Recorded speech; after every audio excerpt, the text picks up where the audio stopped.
Və Quran-ı Kərimin demək olar ki, yarısından sonra Bəni İsraildən danışır. Bəqərə surəsinin böyük hissəsi Bəni İsraildən danışır. Elə bir qövmdür ki, ən çox peyğəmbər onlara gəlib, Bəni İsrailə gəlib. Və tarix boyu da ən böyük fəsadı törədənlər də onlar olurlar, Yahudilər. Özdə elə bir əqidələri var ki, heç bir dində belə bir əqidə yoxdur. Əgər sən cənnətə girmək istəyirsənsə, əgər sən üstün insan olmaq istəyirsənsə, sən gərək Yahudi olasan. Yəni əqidələri budur. Yahudisənsə üstünsən. Misal üçün bir insan xristiyandır. Araşdırma aparır və onun üçün belə bir nəticə əldə olunur ki, İslam dini haqq dindir. Gəlir, şəmi şahadət deyir, peyğəmbərin peyğəmbərliyini, Allahın təkliyini qəbul edir və olur nə? Müsəlman. Və ya da bir müsəlmandır, dindən çıxır, gedir olur xristiyan.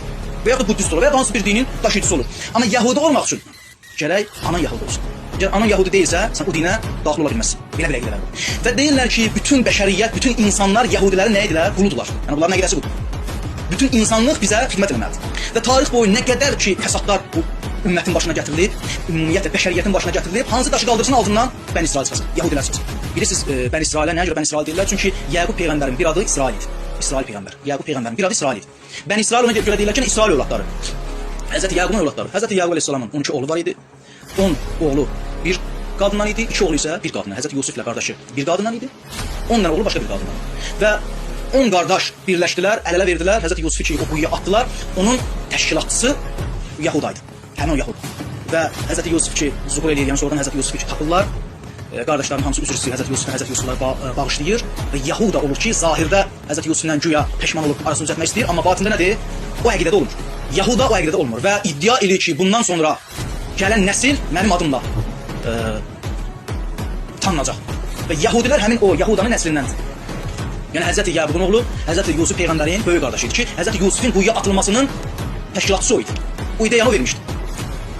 Yəni öldürmə ideyasını vermişdi. Amma quyuya atmağı başqası demişdi. Hətta öldürmək istəyirdi.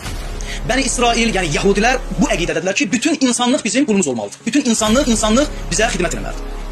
Və 1948-ci ildəki onlar 2-ci Dünya müharibəsindən, yəni dərhal sonra belə bir hoqqa çıxartdılar, Holokost hoqqası çıxartdılar ki, bu qondarma bir iddiadır, elə bir şey yoxdur ki, 5 milyon Hitler 5 milyon Yahudini qətlə yetirib və bunu bu gün də əllərində şüar ediblər və Holokostdan kim danışsa fasılatçı. Holokostdan kim danışsa tutulur.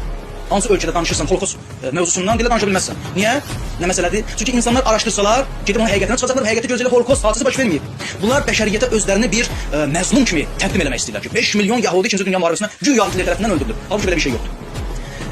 Və 1948-ci ildə ki, bunlar 47-ci ildə daha doğrusu gəldilər Fələstində məskunlaşdılar, yalvara gəldilər ki, bizi qəbul edin. 2-ci Dünya müharibəsində bizim böyük bir əksəriyyətimizi qətlə yetiriblər və yalvarır ki, bizi qəbul edin. Gəldilər, girdilər Fələstinə, Qüdsə və 1948-ci ildə nə etdilər? Qondarma bir İsrail dövləti yaratdılar.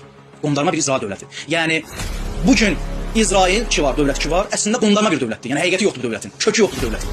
Böyük İslam fəqihlərindən biri buyurur ki, mən adını çəkmək istəmirəm, deyir İsrail mütləq şərdir. Mütləq şər. Mütləq bilirsə nə deməkdir? Yəni misal üçün əqaid elmində var ki, Allah mütləq xeyirdir. Yəni mümkün deyil Allahdan şər sadir olsun. Allahdan şər baş versin. Allah mütləq xeyirdir, yəni xeyrin özüdür. Bu alim buyurur ki, İsrail mütləq şərdir. Yəni ondan xeyir gələ bilməz, mümkün deyil. Bugün sənə gəlib dost adından deyir, filan şey verirəm sənə, filan yaxşılıq edirəm sənə, bir gün altında nəsə yatır. Çünki mütləq şərdir, mütləq şər. Ondan yaxşılıq baş verə bilməz, ələl-xüsusda müsəlman üçün. Ələl-xüsusda müsəlman ölkəsi üçün, dövləti üçün. Yaxşı heç nə baş verə bilməz. Və bu gün dünyada baş verən fəsadların kökündə İsraildir. Və bizim üçün necə ki Qarabağ dərdi hamımız üçün ən ümdə məsələdir. Hamımız bütün milliyyətindən, dinindən, irqindən asılı olmayaraq hamı bir nəfər kimi Ya Qarabağ dedi, irəli getdi ki, hərbi komissarlığın qarşısı hamısı doluydu da, cavanlar gəlmiş ki, bizi hərbi yapar. Yəni bizim millətin, bizim xalqın cavanları bu cür cavanlardır ki, döyüş ruhiyyəsindədirlər. Necə ki Qarabağ dərdi bizim üçün ümdə dərddir, ümdə məsələdir, Quds da olmalıdır. Çünki o da bizim qardaşımızdır. Quran-Kərim buyurur ki, innəl mu'minina ixvan, həqiqətən möminlər qardaşdırlar. Fərq eləməz Amerikada yaşayır, Avstraliyada yaşayır, pigmeydir. Fərq eləmir. Əgər müsəlmandırsa sənin qardaşındır.